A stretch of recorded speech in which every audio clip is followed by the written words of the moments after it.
Soal yang pertama, banyak siswa yang tidak percaya kepada guru BK karena tidak mampu menyelesaikan masalah.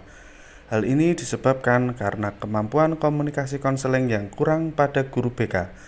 Melihat situasi ini, menurut Anda apa yang seharusnya dilakukan guru BK? A.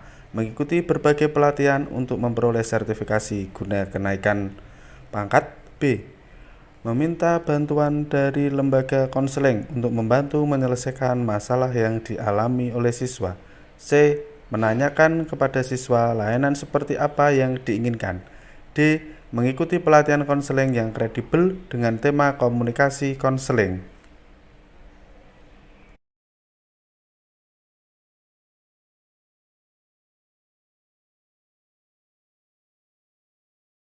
Iya, jawabannya D. Mengikuti pelatihan konseling yang kredibel dengan tema komunikasi konseling.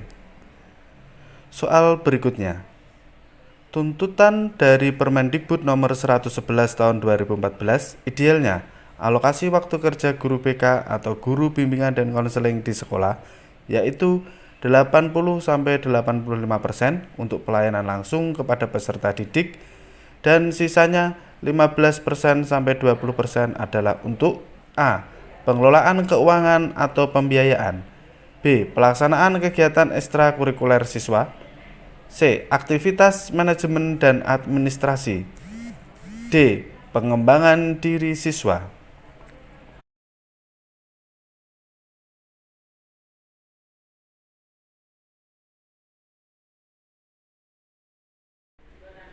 Ya, jawabannya C.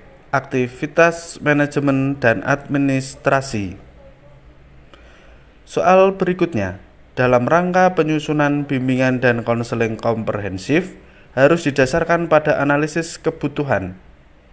A. Peserta didik dan orang tua. B. Peserta didik dan lingkungan. C. Peserta didik dan guru mata pelajaran. D. Peserta didik dan wali kelas.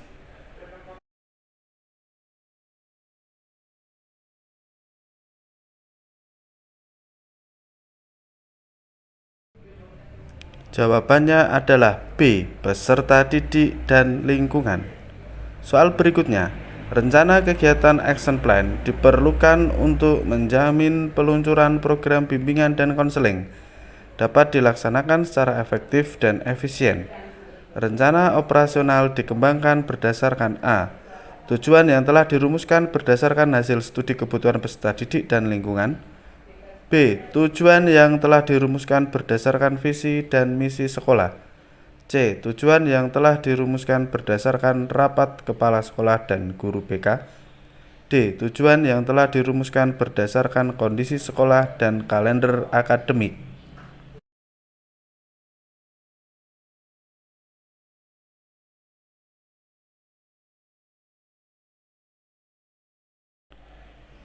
Iya, jawabannya A. Tujuan yang telah dirumuskan berdasarkan hasil studi kebutuhan peserta didik dan lingkungan. Soal berikutnya.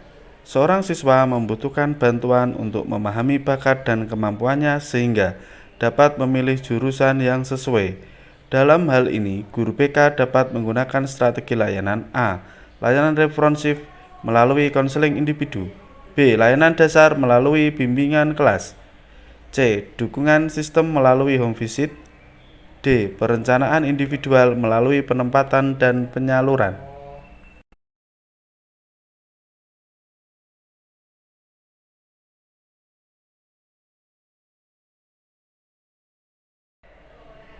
Ya, jawabannya adalah D. Perencanaan individual melalui penempatan dan penyaluran. Soal berikutnya. Strategi layanan di dalam rambu-rambu penyelenggaraan bimbingan dan konseling dalam jalur pendidikan formal dalam bimbingan dan konseling perkembangan disebutkan bahwa strategi pelayanan responsif atau salah satu komponen program bimbingan dan konseling perkembangan diantaranya yaitu A. Konseling individu dan konseling kelompok. B. Konseling individu dan lapangan. C. Bimbingan klasikal dan bimbingan kelompok. D. Bimbingan klasikal dan konseling individu.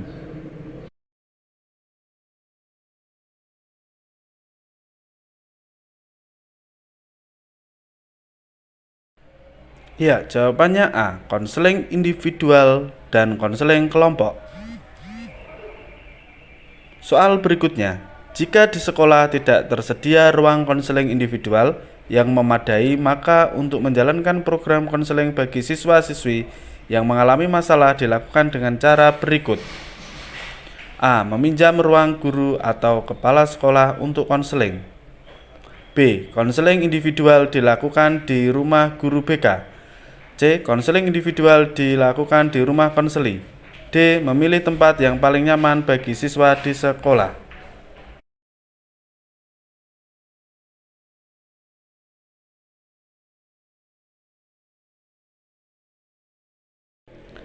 Jawabannya adalah D. Memilih tempat yang paling nyaman bagi siswa di sekolah.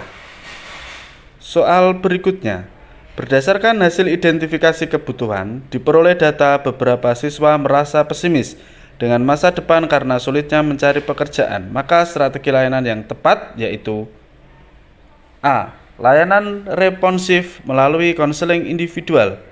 B. Dukungan sistem melalui PTBK. C. Perencanaan individual melalui penempatan dan penyaluran. D. Layanan dasar melalui bimbingan kelompok.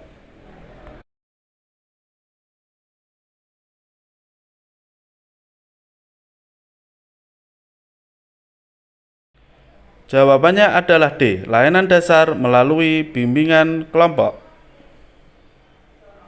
Soal berikutnya, guru BK atau konselor sekolah membutuhkan dana untuk pengadaan sofa konseling yang lebih nyaman, peremajaan fisik berbagai inventory yang sudah mulai rusak, kursi relaksasi yang modelnya sudah tertinggal zaman, dan dana pengadaan komputer model baru. Jika dana hanya cukup untuk satu kebutuhan, prioritas akan diberikan untuk A. Pengadaan komputer model baru untuk mendukung layanan. B. Pengadaan sofa konseling karena membutuhkan sofa yang lebih nyaman.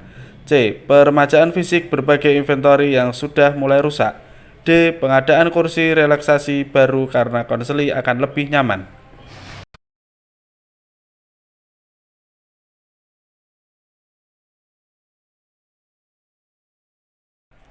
Jawabannya adalah C. Peremajaan fisik berbagai inventory yang sudah mulai rusak.